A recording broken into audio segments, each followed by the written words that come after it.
सबोपदेशक अध्याय 1। जीवन की व्यर्थता। यरूशलेम के राजा दाऊद के पुत्र और उपदेशक के वचन। उपदेशक का यह वचन है, व्यर्थ ही व्यर्थ, व्यर्थ ही व्यर्थ, सब कुछ व्यर्थ है। उस सब परिश्रम से जिसे मनुष्य सूर्य के नीचे करता है, उसको क्या लाभ प्राप्त होता है? एक पीढ़ी जाती है और दूसरी पीढ़ी आती है, परंतु पृथ्वी सर्वदा बनी रहती है। सूर्य उदय होकर अस्त भी होता है और अपने उदय की दिशा को वेग से चला जाता है। वायु दक्षिण की ओर बहती है और उत्तर की ओर घूमती जाती है। वह घूमती और बहती रहती है और अपनी परिधि में लौट आती है। सब नदियां समुद्र में जा मिलती हैं, तो भी समुद्र भर नहीं जाता। जिस स्थान से नदियां निकलती हैं, उधर ही को वे फिर जाती हैं। सब बातें परिश्रम से भरी हैं, मनुष्य इसका वर्णन नहीं कर सकता। न तो आंखें देखने से तृप्त होती हैं और न कान सुनने से भरते हैं। जो कुछ हुआ था वही फिर होगा, और जो कुछ बन चुका है वही फिर बनाया जाएगा, और सूर्य के नीचे कोई बात नई नहीं है। क्या ऐसी कोई बात है जिसके विषय में लोग कह सके कि देख यह नई है? यह तो प्राचीन युगों में बहुत पहले से थी। प्राचीन काल की बातों का कुछ स्मरण नहीं रहा, और होने वाली बातों का भी स्मरण उनके बाद होने वालों को न रहेगा। ज्ञान का शोक। मैं उपदेशक यरूशलेम में इस्राएल का राजा था। मैंने अपना मन लगाया कि जो कुछ आकाश के नीचे किया जाता है, उसका भेद बुद्धि से सोच सोच कर मालूम करूं। यह बड़े दुख का काम है जो परमेश्वर ने मनुष्यों के लिए ठहराया है कि वे उसमें लगे। मैंने उन सब कामों को देखा जो सूर्य के नीचे किए जाते हैं। देखो, वे सब व्यर्थ और मानो वायु को पकड़ना है। जो टेढ़ा है वह सीधा नहीं हो सकता, और जितनी वस्तुओं में घटी हैं वे गिनी नहीं जाती। मैंने मन में कहा, देख, जितने यरूशलेम में मुझसे पहले थे उन सभी से मैंने बहुत अधिक बुद्धि प्राप्त की है, और मुझको बहुत बुद्धि और ज्ञान मिल गया है। और मैंने अपना मन लगाया कि बुद्धि का भेद लूं और बावलेपन और मूर्खता को भी जान लूं। मुझे जान पड़ा कि यह भी वायु को पकड़ना है, क्योंकि बहुत बुद्धि के साथ बहुत खेद भी होता है, और जो अपना ज्ञान बढ़ाता है वह अपना दुख भी बढ़ाता है। सबोपदेशक अध्याय 2। सुख की व्यर्थता। मैंने अपने मन से कहा, चल, मैं तुझको आनंद के द्वारा जांचूंगा, इसलिए आनंदित और मगन हो। परंतु देखो, यह भी व्यर्थ है। मैंने हंसी के विषय में कहा, यह तो बावलापन है, और आनंद के विषय में उससे क्या प्राप्त होता है? मैंने मन में सोचा कि किस प्रकार से मेरी बुद्धि बनी रहे, और मैं अपने प्राण को दाखमधु पीने से किस प्रकार बहलाऊं और कैसे मूर्खता को थामे रहूं, जब तक मालूम न करूं कि वह अच्छा काम कौन सा है जिसे मनुष्य अपने जीवन भर करता रहे। मैंने बड़े बड़े काम किए। मैंने अपने लिए घर बनवा लिए और अपने लिए दाख की बारियां लगवाई। मैंने अपने लिए बारियां और बाग लगवा लिए और उनमें भांति भांति के फलदायी वृक्ष लगाए।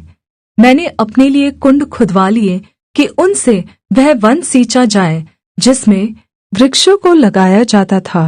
मैंने दास और दासियां मोल ली, और मेरे घर में दास भी उत्पन्न हुए, और जितने मुझसे पहले यरूशलेम में थे उनसे कहीं अधिक गाय बैल और भेड़ बकरियों का मैं स्वामी था। मैंने चांदी और सोना और राजाओं और प्रांतों के बहुमूल्य पदार्थों का भी संग्रह किया। मैंने अपने लिए गायकों और गायिकाओं को रखा, और बहुत सी कामनियां भी जिनसे मनुष्य सुख पाते हैं अपनी कर ली।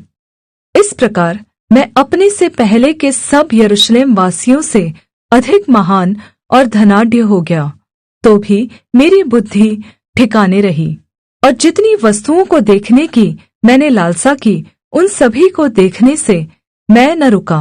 मैंने अपना मन किसी प्रकार का आनंद भोगने से न रोका, क्योंकि मेरा मन मेरे सब परिश्रम के कारण आनंदित हुआ, और मेरे सब परिश्रम से मुझे यही भाग मिला। तब मैंने फिर से अपने हाथों के सब कामों को और अपने सब परिश्रम को देखा, तो क्या देखा कि सब कुछ व्यर्थ और वायु को पकड़ना है और सूर्य के नीचे कोई लाभ नहीं। बुद्धिमान और मूर्ख का अंत।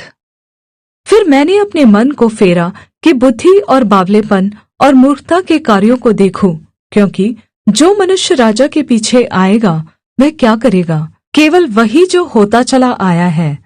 तब मैंने देखा कि उजियाला अंधियारे से जितना उत्तम है, उतना बुद्धि भी मूर्खता से उत्तम है। जो बुद्धिमान है उसके सिर में आंखें रहती है, परंतु मूर्ख अंधियारे में चलता है। तो भी मैंने जान लिया कि दोनों की दशा एक सी होती है। तब मैंने मन में कहा, जैसी मूर्ख की दशा होगी वैसी ही मेरी भी होगी। फिर मैं क्यों अधिक बुद्धिमान हुआ? और मैंने मन में कहा, यह भी व्यर्थ ही है, क्योंकि न तो बुद्धिमान का और न मूर्ख का स्मरण सर्वदा बना रहेगा, परंतु भविष्य में सब कुछ भुला दिया जाएगा।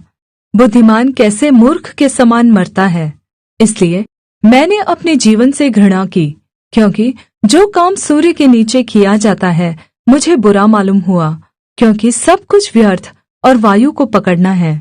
मैंने अपने सारे परिश्रम के प्रतिफल से, जिसे मैंने सूर्य के नीचे किया था, घृणा की, क्योंकि अवश्य है कि मैं उसका फल उस मनुष्य के लिए छोड़ जाऊं जो मेरे बाद आएगा। यह कौन जानता है कि वह मनुष्य बुद्धिमान होगा या मूर्ख? तो भी सूर्य के नीचे जितना परिश्रम मैंने किया और उसके लिए बुद्धि प्रयोग की, उस सब का वही अधिकारी होगा। यह भी व्यर्थ ही है। तब मैं अपने मन में उस सारी परिश्रम के विषय जो मैंने सूर्य के नीचे किया था निराश हुआ, क्योंकि ऐसा मनुष्य भी है जिसका कार्य परिश्रम और बुद्धि और ज्ञान से होता है और सफल भी होता है, तो भी उसको ऐसे मनुष्य के लिए छोड़ जाना पड़ता है जिसने उसमें कुछ भी परिश्रम न किया हो। यह भी व्यर्थ और बहुत ही बुरा है। मनुष्य जो सूर्य के नीचे मन लगा लगा कर परिश्रम करता है, उससे उसको क्या लाभ होता है? उसके सब दिन तो दुखों से भरे रहते हैं और उसका काम खेद के साथ होता है। रात को भी उसका मन चैन नहीं पाता। यह भी व्यर्थ ही है। मनुष्य के लिए खाने पीने और परिश्रम करते हुए अपने जीव को सुखी रखने के सिवाय और कुछ भी अच्छा नहीं। मैंने देखा कि यह भी परमेश्वर की ओर से मिलता है, क्योंकि खाने पीने और सुख भोगने में उससे अधिक समर्थ कौन है? जो मनुष्य परमेश्वर की दृष्टि में अच्छा है, उसको वह बुद्धि और ज्ञान और आनंद देता है, परंतु पापी को वह दुख भरा काम ही देता है कि वह उसको देने के लिए संचय करके ढेर लगाए, जो परमेश्वर की दृष्टि में अच्छा हो। यह भी व्यर्थ और वायु को पकड़ना है। सबोपदेशक अध्याय 3। हर बात का अपना समय। हर एक बात का एक अवसर और प्रत्येक काम का जो आकाश के नीचे होता है एक समय है। जन्म का समय और मरण का भी समय, बोने का समय और बोए हुए को उखाड़ने का भी समय है, घात करने का समय और चंगा करने का भी समय, ढा देने का समय और बनाने का भी समय है, रोने का समय और हंसने का भी समय, छाती पीटने का समय और नाचने का भी समय है, पत्थर फेंकने का समय और पत्थर बटोरने का भी समय, गले लगाने का समय और गले लगाने से रुकने का भी समय है, ढूंढने का समय और खो देने का भी समय, बचा रखने का समय और फेंक देने का भी समय है, फाड़ने का समय और सीने का भी समय, चुप रहने का समय और बोलने का भी समय है, प्रेम करने का समय और बैर करने का भी समय, लड़ाई का समय और मेल का भी समय है। परमेश्वर द्वारा दिया गया काम। काम करने वाले को अपने परिश्रम से क्या लाभ होता है? मैंने उस दुख भरे काम को देखा है जो परमेश्वर ने मनुष्यों के लिए ठहराया है कि वे उसमें लगे रहें। उसने सब कुछ ऐसा बनाया कि अपने अपने समय पर वे सुंदर होते हैं। फिर उसने मनुष्यों के मन में अनादि अनंत काल का ज्ञान उत्पन्न किया है, तो भी जो काम परमेश्वर ने किया है वह आदि से अंत तक मनुष्य समझ नहीं सकता। मैंने जान लिया है कि मनुष्यों के लिए आनंद करने और जीवन भर भलाई करने के सिवाय और कुछ भी अच्छा नहीं। और यह भी परमेश्वर का दान है कि मनुष्य खाए पिए और अपने सब परिश्रम में सुखी रहे। मैं जानता हूँ कि जो कुछ परमेश्वर करता है वह सदा स्थिर रहेगा, न तो उसमें कुछ बढ़ाया जा सकता है और न कुछ घटाया जा सकता है। परमेश्वर ऐसा इसलिए करता है कि लोग उसका भय माने। जो कुछ हुआ वह इससे पहले भी हो चुका, जो होने वाला है वह हो भी चुका है, और परमेश्वर बीती हुई बात को फिर पूछता है। अन्याय का प्रबल होना। फिर मैंने सूर्य के नीचे क्या देखा कि न्याय के स्थान में दुष्टता होती है और धार्मिकता के स्थान में भी दुष्टता होती है। मैंने मन में कहा, परमेश्वर धर्मी और दुष्ट दोनों का न्याय करेगा, क्योंकि उसके यहाँ एक एक विषय और एक एक काम का समय है। मैंने मन में कहा, यह इसलिए होता है कि परमेश्वर मनुष्यों को जांचे और कि वे देख सके कि वे पशु समान हैं, क्योंकि जैसी मनुष्यों की वैसी ही पशुओं की भी दशा होती है। दोनों की वही दशा होती है। जैसे एक मरता वैसे ही दूसरा भी मरता है। सभी की श्वास एक सी है, और मनुष्य पशु से कुछ बढ़कर नहीं। सब कुछ व्यर्थ ही है, सब एक स्थान में जाते हैं, सब मिट्टी से बने हैं और सब मिट्टी में फिर मिल जाते हैं। क्या मनुष्य का प्राण ऊपर की ओर चढ़ता है और पशुओं का प्राण नीचे की ओर जाकर मिट्टी में मिल जाता है? यह कौन जानता है? अतः मैंने यह देखा कि इससे अधिक कुछ अच्छा नहीं कि मनुष्य अपने कामों में आनंदित रहे, क्योंकि उसका भाग यही है। कौन उसके पीछे होने वाली बातों को देखने के लिए उसको लौटा लाएगा? सभोपदेशक अध्याय 4। तब मैंने वह सब अंधेर देखा जो सूर्य के नीचे होता है, और क्या देखा कि अंधेर सहने वालों के आंसू बह रहे हैं, और उनको कोई शान्ति देने वाला नहीं। अंधेर करने वालों के हाथ में शक्ति थी, परंतु उनको कोई शान्ति देने वाला नहीं था। इसलिए मैंने मरे हुओं को, जो मर चुके हैं, उन जीवितों से जो अब तक जीवित है, अधिक धन्य कहा, वरन उन दोनों से अधिक अच्छा वह है जो अब तक हुआ ही नहीं। न ये बुरे काम देखे जो सूर्य के नीचे होते हैं। स्वार्थी श्रम की व्यर्थता।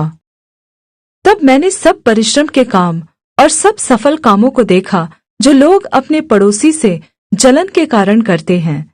यह भी व्यर्थ और वायु को पकड़ना है। मूर्ख छाती पर हाथ रखे रहता और अपना मांस खाता है।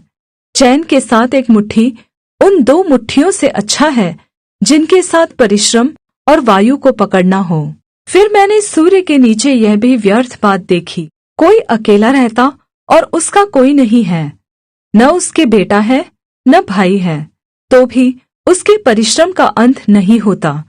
न उसकी आंखें धन से संतुष्ट होती हैं, और न वह कहता है, मैं किसके लिए परिश्रम करता और अपने जीवन को सुख रहित रखता हूँ। यह भी व्यर्थ और निरा दुख भरा काम है। मित्र का मूल्य। 1 से 2 अच्छे हैं, क्योंकि उनके परिश्रम का अच्छा फल मिलता है। क्योंकि यदि उनमें से एक गिरे तो दूसरा उसको उठाएगा, परंतु हाय उस पर जो अकेला होकर गिरे और उसका कोई उठाने वाला न हो। फिर यदि 2 जन एक संग सोए तो वे गर्म रहेंगे, परंतु कोई अकेला कैसे गर्म हो सकता है? यदि कोई अकेले पर प्रबल हो तो हो, परंतु 2 उसका सामना कर सकेंगे। जो डोरी 3 तागे से बटी हो वह जल्दी नहीं टूटती। लोकप्रियता निकलता जाना। बुद्धिमान लड़का दरिद्र होने पर भी ऐसे बूढ़े और मूर्ख राजा से अधिक उत्तम है जो फिर सम्मति ग्रहण न करे, चाहे वह उसके राज्य में धनहीन उत्पन्न हुआ या बंदीगृह से निकलकर राजा हुआ हो। मैंने सब जीवितों को जो सूर्य के नीचे चलते फिरते हैं देखा कि वे उस दूसरे लड़के के संग हो लिए हैं जो उनका स्थान लेने के लिए खड़ा हुआ। वे सब लोग अनगिनत थे जिन पर वह प्रधान हुआ था, तो भी भविष्य में होने वाले लोग उसके कारण आनंदित न होंगे। निःसंदेह यह भी व्यर्थ और वायु को पकड़ना है। सभोपदेशक अध्याय 5। परमेश्वर का भय मानना और प्रतिज्ञा को पूरी करना। जब तू परमेश्वर के भवन में जाए, तब सावधानी से चलना, सुनने के लिए समीप जाना मूर्खों के बलिदान चढ़ाने से अच्छा है, क्योंकि वे नहीं जानते कि बुरा करते हैं। बातें करने में उतावली न करना और न अपने मन से कोई बात उतावली से परमेश्वर के सामने निकालना, क्योंकि परमेश्वर स्वर्ग में है और तू पृथ्वी पर है, इसलिए तेरे वचन थोड़े ही हो। क्योंकि जैसे कार्य की अधिकता के कारण स्वप्न देखा जाता है, वैसे ही बहुत सी बातों का बोलने वाला मूर्ख ठहरता है। जब तू परमेश्वर के लिए मन्नत माने, तब उसके पूरा करने में विलम्ब न करना, क्योंकि वह मूर्खों से प्रसन्न नहीं होता। जो मन्नत तूने मानी हो, उसे पूरी करना। मन्नत मानकर पूरी न करने से मन्नत का न मानना ही अच्छा है। कोई वचन कहकर अपने को पाप में न फंसाना और न परमेश्वर के दूत के सामने कहना कि यह भूल से हुआ। परमेश्वर क्यों तेरा बोल सुनकर क्रोधित हो और तेरे हाथ के कार्यों को नष्ट करे? क्योंकि स्वप्नों की अधिकता से व्यर्थ बातों की बहुतायत होती है, परंतु तू परमेश्वर का भय मानना। प्राप्ति और सम्मान की व्यर्थता। यदि तू किसी प्रांत में निर्धनों पर अंधेर और न्याय और धर्म को बिगड़ता देखे, तो इससे चकित न होना, क्योंकि एक अधिकारी से बड़ा दूसरा रहता है, जिसे इन बातों की सुधि रहती है, और उनसे भी और अधिक बड़े रहते हैं। भूमि की उपज सबके लिए है, वरन खेती से राजा का भी काम निकलता है। जो रुपये से प्रीति रखता है, वह रुपये से तृप्त न होगा, और न जो बहुत धन से प्रीति रखता है लाभ से, यह भी व्यर्थ है। जब संपत्ति बढ़ती है, तो उसके खाने वाले भी बढ़ते हैं। तब उसके स्वामी को इसे छोड़ और क्या लाभ होता है कि उस संपत्ति को अपनी आंखों से देखे? परिश्रम करने वाला चाहे थोड़ा खाए या बहुत, तो भी उसकी नींद सुखदायी होती है, परंतु धनी के धन बढ़ने के कारण उसको नींद नहीं आती। मैंने सूर्य के नीचे एक बड़ी बुरी बला देखी है, अर्थात वह धन जिसे उसके मालिक ने अपनी ही हानि के लिए रखा हो, और वह धन किसी बुरे काम में उड़ जाता है, और उसके घर में बेटा उत्पन्न होता है, परंतु उसके हाथ में कुछ नहीं रहता। जैसा वह माँ के पेट से निकला, वैसा ही लौट जाएगा, नंगा ही जैसा आया था, और अपने परिश्रम के बदले कुछ भी न पाएगा जिसे वह अपने हाथ में ले जा सके। यह भी एक बड़ी बला है कि जैसा वह आया, ठीक वैसा ही वह जाएगा। उसे उस व्यर्थ परिश्रम से और क्या लाभ है, केवल इसके कि उसने जीवन भर अंधकार में भोजन किया और बहुत ही दुखित और रोगी रहा और क्रोध भी करता रहा। सुन, जो भली बात मैंने देखी है, वरन जो उचित है, वह यह कि मनुष्य खाए और पिए और अपने परिश्रम से जो वह सूर्य के नीचे करता है, अपनी सारी आयु भर जो परमेश्वर ने उसे दी है, सुखी रहे, क्योंकि उसका भाग यही है। वरन हर एक मनुष्य जिसे परमेश्वर ने धन संपत्ति दी हो और उनसे आनंद भोगने और उसमें से अपना भाग लेने और परिश्रम करते हुए आनंद करने को शक्ति भी दी हो, यह परमेश्वर का वरदान है। इस जीवन के दिन उसे बहुत स्मरण न रहेंगे, क्योंकि परमेश्वर उसकी सुन सुनकर उसके मन को आनंदमय रखता है।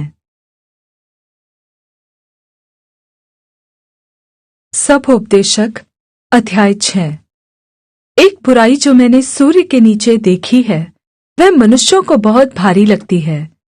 किसी मनुष्य को परमेश्वर धन संपत्ति और प्रतिष्ठा यहाँ तक देता है कि जो कुछ उसका मन चाहता है, उसे उसकी कुछ भी घटी नहीं होती, तो भी परमेश्वर उसको उसमें से खाने नहीं देता, कोई दूसरा ही उसे खाता है।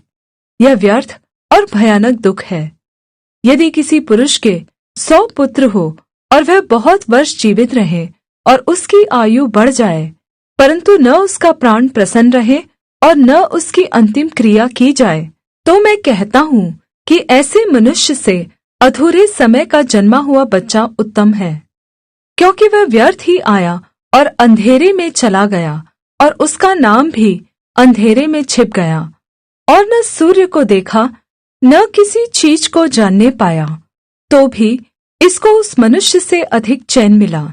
हाँ, चाहे वह 2000 वर्ष जीवित रहे और कुछ सुख भोगने न पाए, तो उसे क्या सब के सब एक ही स्थान में नहीं जाते? मनुष्य का सारा परिश्रम उसके पेट के लिए होता है, तो भी उसका मन नहीं भरता।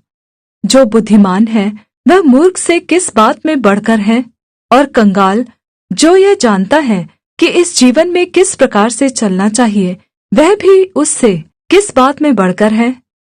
आँखों से देख लेना मन की चंचलता से उत्तम है, यह भी व्यर्थ और वायु को पकड़ना है। जो कुछ हुआ है उसका नाम युग के आरंभ से रखा गया है, और यह प्रगट है कि वह आदमी है कि वह उससे जो उससे अधिक शक्तिमान है झगड़ा नहीं कर सकता है। बहुत सी ऐसी बातें हैं जिनके कारण जीवन और भी व्यर्थ होता है। तो फिर मनुष्य को क्या लाभ? क्योंकि मनुष्य के क्षणिक व्यर्थ जीवन में जो वह परछाई के समान बिताता है, कौन जानता है कि उसके लिए अच्छा क्या है?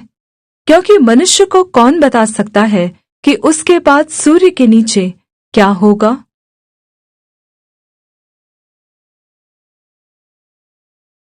सभोपदेशक अध्याय 7।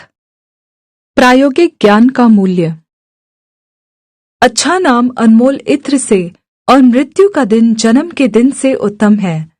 भोज के घर जाने से शोक के घर जाना उत्तम है, क्योंकि सब मनुष्यों का अंत यही है, और जो जीवित है वह मन लगाकर इस पर सोचेगा। हंसी से खेद उत्तम है, क्योंकि मुंह पर के शोक से मन सुधरता है। बुद्धिमानों का मन शोक करने वालों के घर की ओर लगा रहता है, परंतु मूर्खों का मन आनंद करने वालों के घर लगा रहता है। मूर्खों के गीत सुनने से बुद्धिमान की घुड़की सुनना उत्तम है, क्योंकि मूर्ख की हंसी हांडी के नीचे जलते हुए कांटों की चरचराहट के समान होती है, यह भी व्यर्थ है।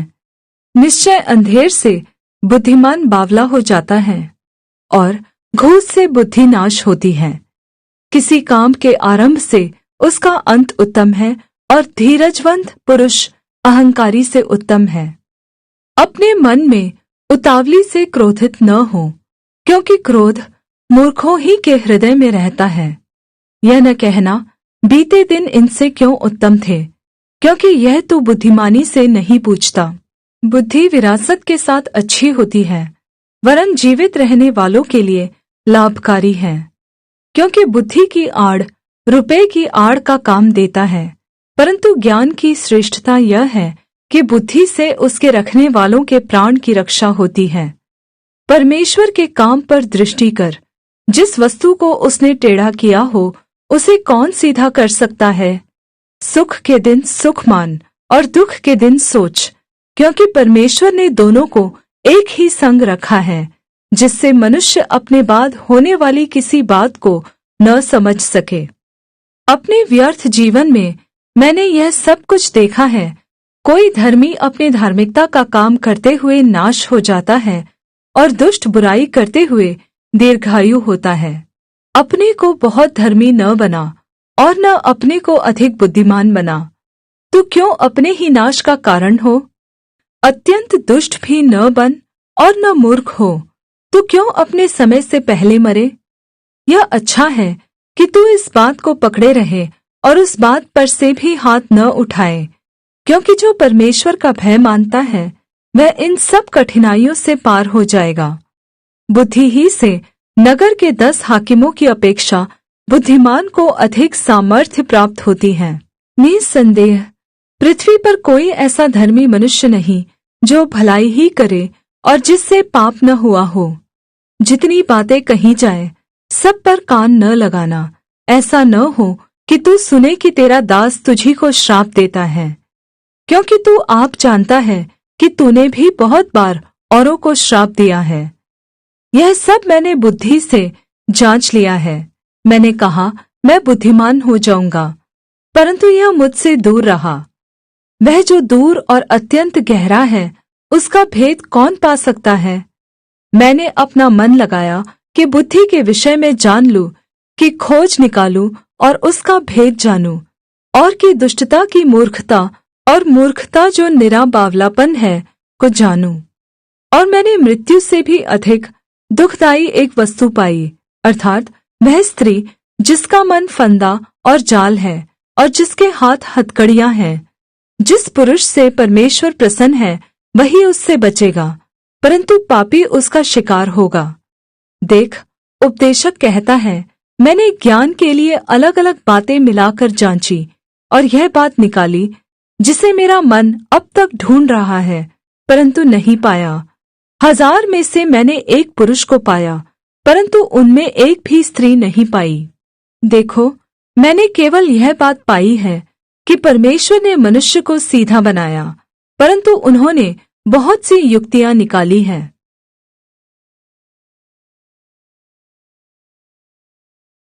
सबोपदेशक अध्याय 8। बुद्धिमान के तुल्य कौन है और किसी बात का अर्थ कौन लगा सकता है? मनुष्य की बुद्धि के कारण उसका मुख चमकता और उसके मुख की कठोरता दूर हो जाती है। राजा की आज्ञा मान।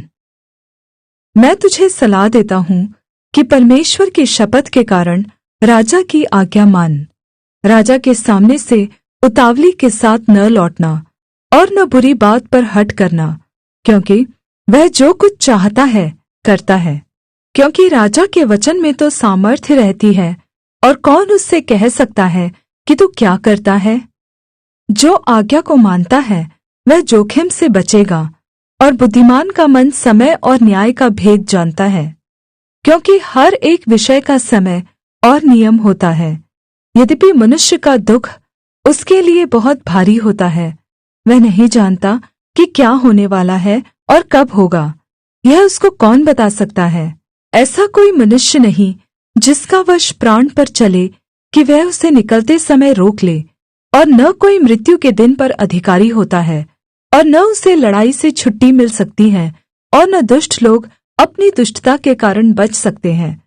जितने काम सूर्य के नीचे किए जाते हैं उन सब को ध्यानपूर्वक देखने में यह सब कुछ मैंने देखा, और यह भी देखा कि एक मनुष्य दूसरे मनुष्य पर अधिकारी होकर अपने ऊपर हानि लाता है। दुष्ट और धर्मी। फिर मैंने दुष्टों को गाड़े जाते देखा, जो पवित्र स्थान में आया जाया करते थे, और जिस नगर में वे ऐसा करते थे वहां उनका स्मरण भी न रहा। यह भी व्यर्थ ही है। बुरे काम के दंड की आज्ञा फुर्ती से नहीं दी जाती, इस कारण मनुष्यों का मन बुरा काम करने की इच्छा से भरा रहता है। चाहे पापी 100 बार पाप करे, अपने दिन भी बढ़ाए, तो भी मुझे निश्चय है कि जो परमेश्वर से डरते हैं और उसको सम्मुख जानकर भय से चलते हैं उनका भला ही होगा। परंतु दुष्ट का भला नहीं होने का और न उसकी जीवन रूपी छाया लंबी होने पाएगी, क्योंकि वह परमेश्वर का भय नहीं मानता। एक व्यर्थ बात पृथ्वी पर होती है, अर्थात ऐसे धर्मी हैं जिनकी वह दशा होती है जो दुष्टों की होनी चाहिए, और ऐसे दुष्ट हैं जिनकी वह दशा होती है जो धर्मियों की होनी चाहिए। मैंने कहा कि यह भी व्यर्थ ही है। तब मैंने आनंद को सराहा, क्योंकि सूर्य के नीचे मनुष्य के लिए खाने पीने और आनंद करने को छोड़ और कुछ भी अच्छा नहीं, क्योंकि यही उसके जीवन भर जो परमेश्वर उसके लिए सूर्य के नीचे ठहराए उसके परिश्रम में उसके संग बना रहेगा। जब मैंने बुद्धि प्राप्त करने और सब काम देखने के लिए जो पृथ्वी पर किए जाते हैं अपना मन लगाया कि कैसे मनुष्य रात दिन जागते रहते हैं, तब मैंने परमेश्वर का सारा काम देखा जो सूर्य के नीचे किया जाता है। उसकी था मनुष्य नहीं पा सकता। चाहे मनुष्य उसकी खोज में कितना भी परिश्रम करे तो भी उसको न जान पाएगा, और यद्यपि बुद्धिमान कहे भी कि मैं उसे समझूंगा तो भी वह उसे न पा सकेगा।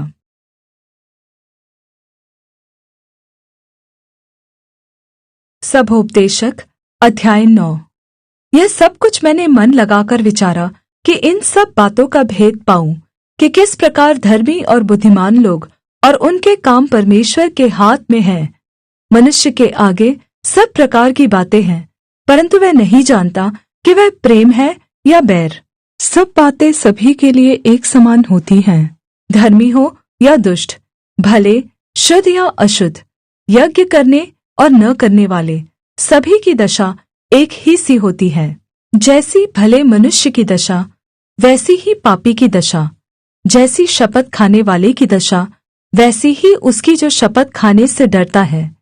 जो कुछ सूर्य के नीचे किया जाता है, उसमें यह एक दोष है कि सब लोगों की एक सी दशा होती है और मनुष्यों के मनों में बुराई भरी हुई है, और जब तक वे जीवित रहते हैं उनके मन में बावलापन रहता है, और उसके बाद वे मरे हुओं में जा मिलते हैं।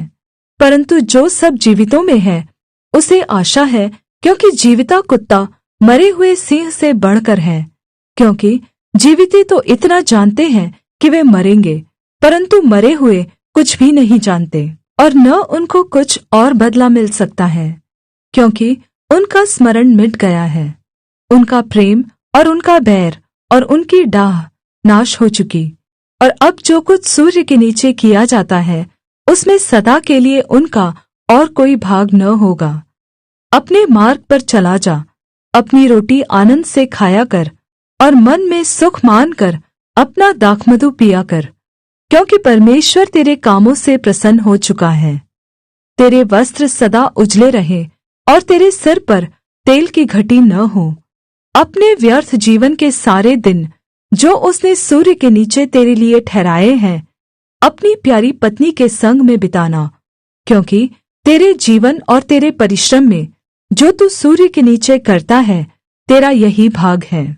जो काम तुझे मिले उसे अपनी शक्ति भर करना, क्योंकि अधोलोक में जहाँ तू जाने वाला है, न काम, न युक्ति, न ज्ञान और न बुद्धि है। फिर मैंने सूर्य के नीचे देखा कि न तो दौड़ में वेग दौड़ने वाले और न युद्ध में शूरवीर जीतते, न बुद्धिमान लोग रोटी पाते, न समझ वाले धन, और न प्रवीणों पर अनुग्रह होता है। वे सब समय और संयोग के वश में हैं, क्योंकि मनुष्य अपना समय नहीं जानता। जैसे मछलियाँ दुखदाई जाल में और चिड़िये फंदे में फंसती हैं, वैसे ही मनुष्य दुखदाई समय में जो उन पर अचानक आ पड़ता है फंस जाते हैं। मूर्खता से ज्ञान श्रेष्ठ। मैंने सूर्य के नीचे इस प्रकार की बुद्धि की बात भी देखी है, जो मुझे बड़ी जान पड़ी। एक छोटा सा नगर था जिसमें थोड़े ही लोग थे, और किसी बड़े राजा ने उस पर चढ़ाई करके उसे घेर लिया और उसके विरुद्ध बड़ी मोर्चाबंदी कर दी। परंतु उसमें एक दरिद्र बुद्धिमान पुरुष पाया गया, और उसने उस नगर को अपनी बुद्धि के द्वारा बचाया। तो भी किसी ने उस दरिद्र पुरुष का स्मरण न रखा। तब मैंने कहा, यद्यपि दरिद्र की बुद्धि तुच्छ समझी जाती है और उसका वचन कोई नहीं सुनता, तो भी पराक्रम से बुद्धि उत्तम है।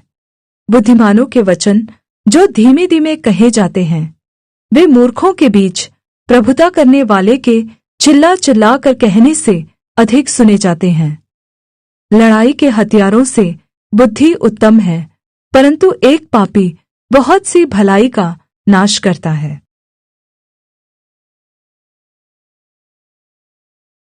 सबोपदेशक अध्याय 10। मरी हुई मक्खियों के कारण गंधी का तेल सड़ने और दुर्गंध आने लगता है, और थोड़ी सी मूर्खता बुद्धि और प्रतिष्ठा को घटा देती है। बुद्धिमान का मन उचित बात की ओर रहता है, परंतु मूर्ख का मन उसके विपरीत रहता है।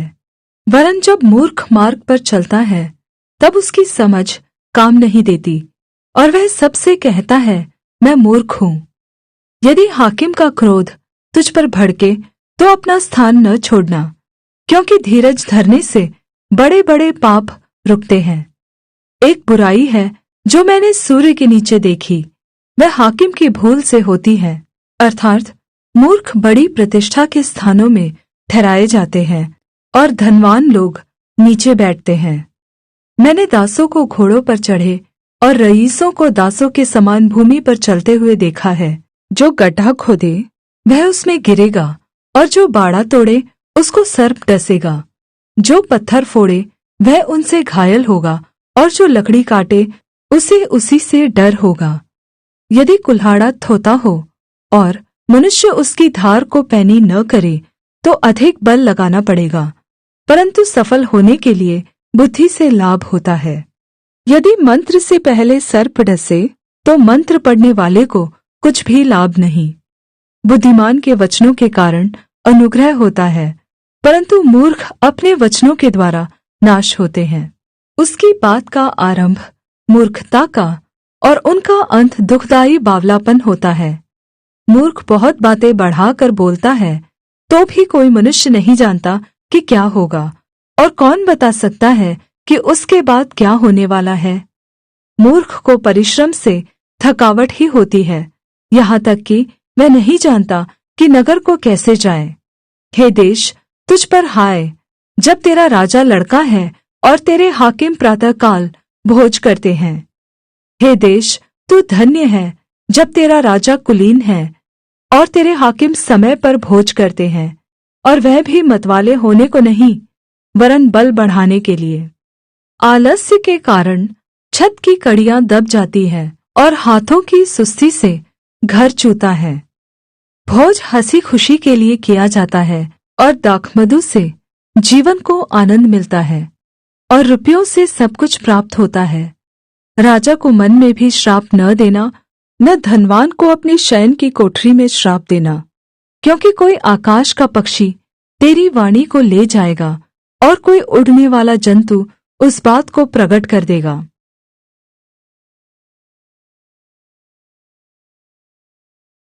सबोपदेशक अध्याय 11।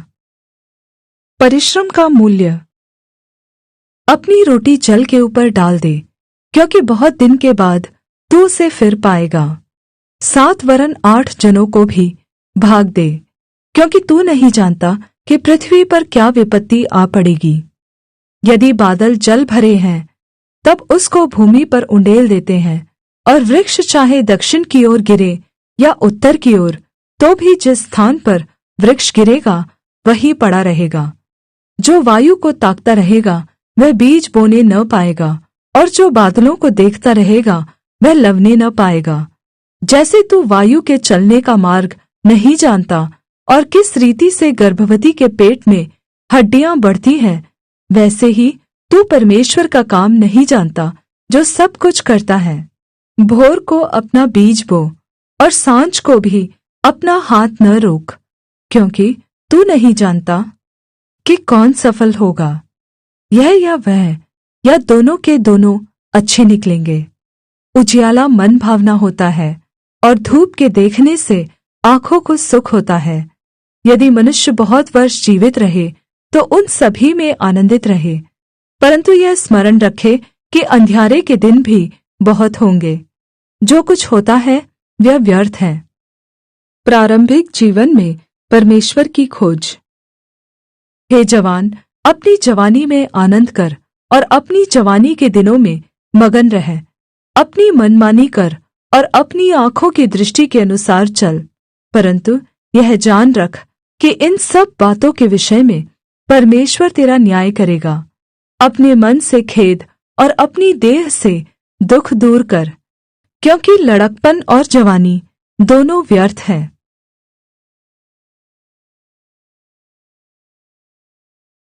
सबोपदेशक अध्याय 12।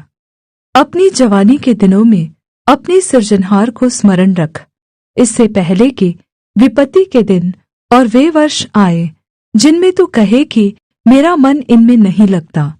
इससे पहले कि सूर्य और प्रकाश और चंद्रमा और तारागण अंधेरे हो जाएं और वर्षा होने के बाद बादल फिर घिर आए, उस समय घर के पहरुए काँपेंगे और बलवन्त झुक जाएंगे, और पिसनहारियाँ थोड़ी रहने के कारण काम छोड़ देंगी, और झरोकों में से देखने वालियाँ अंधी हो जाएंगी, और सड़क की ओर के किवाड़ बंद होंगे, और चक्की पीसने का शब्द धीमा होगा, और तड़के चिड़िया बोलते ही एक उठ जाएगा, और सब गाने वालियों का शब्द धीमा हो जाएगा।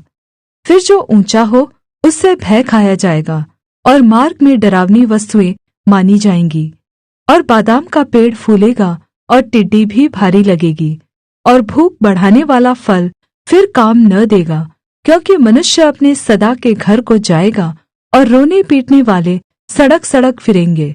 उस समय चांदी का तार 2 टुकड़े हो जाएगा और सोने का कटोरा टूटेगा, और सोते के पास घड़ा फूटेगा और कुंड के पास रहट टूट जाएगा। जब मिट्टी ज्यों की त्यों मिट्टी में मिल जाएगी और आत्मा परमेश्वर के पास जिसने उसे दिया लौट जाएगी। उपदेशक कहता है, सब व्यर्थ ही व्यर्थ, सब कुछ व्यर्थ है। मनुष्य का पूर्ण कर्तव्य। उपदेशक जो बुद्धिमान था, वह प्रजा को ज्ञान भी सिखाता रहा और ध्यान लगाकर और जांच परख करके बहुत से नीतिवचन क्रम से रखता था। उपदेशक ने मन भावने शब्द खोजे और सिधाई से ये सच्ची बातें लिख दी। बुद्धिमानों के वचन पैनों के समान होते हैं और सभाओं के प्रधानों के वचन गाड़ी हुई कीलों के समान हैं, क्योंकि एक ही चरवाहे की ओर से मिलते हैं। हे मेरे पुत्र, इन्हीं में चौकसी सीख। बहुत पुस्तकों की रचना का अंत नहीं होता और बहुत पढ़ना देह को थका देता है। सब कुछ सुना गया, अंत की बात यह है कि परमेश्वर का भय मान और उसकी आज्ञाओं का पालन कर, क्योंकि मनुष्य का संपूर्ण कर्तव्य यही है। क्योंकि परमेश्वर सब कामों और सब गुप्त बातों का, चाहे वे भली हो या बुरी, न्याय करेगा।